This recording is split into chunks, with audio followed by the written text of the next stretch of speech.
Copyright disclaimer under Section 107 of the Copyright Act 1976. Allowance is made for fair use for purposes such as criticism, comment, news reporting, scholarship, and research. Fair use is a use permitted by copyright statute that might otherwise be infringing. Non-profit, educational or personal use tips the balance in favor of fair use. देखिए दोस्तों, जब राम मंदिर बना था तो खेसारी लाल यादव ने क्या कहा था कि राम मंदिर अगर जहां बना है, राम मंदिर की जगह पे काश एक हॉस्पिटल बन जाता तो उसमें को जरा सबर करो। अगर काश राम मंदिर की जगह पे एक हॉस्पिटल बन जाता या विद्यालय बन जाता तो उसमें एक मुसलमान का भी इलाज होता और एक हिंदू का भी इलाज होता, हर एक हिंदुस्तानी का इलाज होता। तो खेसारी लाल यादव ने ये बात कहा था। आप लोग इस वीडियो को कहीं ना कहीं देखे होंगे। तो ये वीडियो सोशल मीडिया पर खूब वायरल हो रहा था।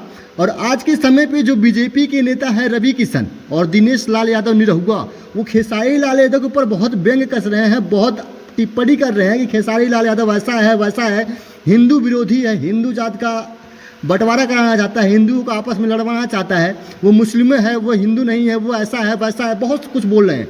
लेकिन दोस्तों, खेसारी लाल यादव ने जो कहा था कि राम मंदिर की जगह पे एक मंदिर या विद्यालय बनना चाहिए ताकि हर एक हिंदुस्तानी पढ़े।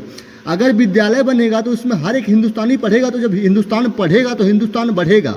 और मंदिर बनेगा तो भिखारी बनेगा। इस बात को मैं भी समर्थन करता हूँ, क्योंकि मंदिर में दो ही लोग जाते हैं, एक पुजारी या एक भिखारी। मंदिर एक आस्था की जगह है, वो अपने जगह पे सही है, पूजा धर्म से करो, दिल से करो, मन से करो। लेकिन ये नहीं कि उनको राजनीति में लाया जाए, राम को भी राजनीति में लाया जाए। दोस्तों, गोरखपुर के सांसद यानी कि बीजेपी के सांसद कह सकते हैं आप, जो रवि किशन हैं, वो खेसारी लाल यादव को कह रहे हैं कि ये हिंदू विरोधी है, इसको वोट मत कीजिएगा, आप लोग जिताइएगा मत। लेकिन जहां तक मैं जानता हूं, खेसारी लाल यादव से पूरी भाजपा डर रही है कि इस बार आरजेडी में चले गए हैं तो शायद आरजेडी का सत्ता आ सकती है, इसलिए ऐसा कर रहे हैं। क्या आपको लगता है कि इस बार बिहार में आरजेडी सरकार आ रही है या फिर भाजपा की या फिर कोई और पार्टी आ रही है?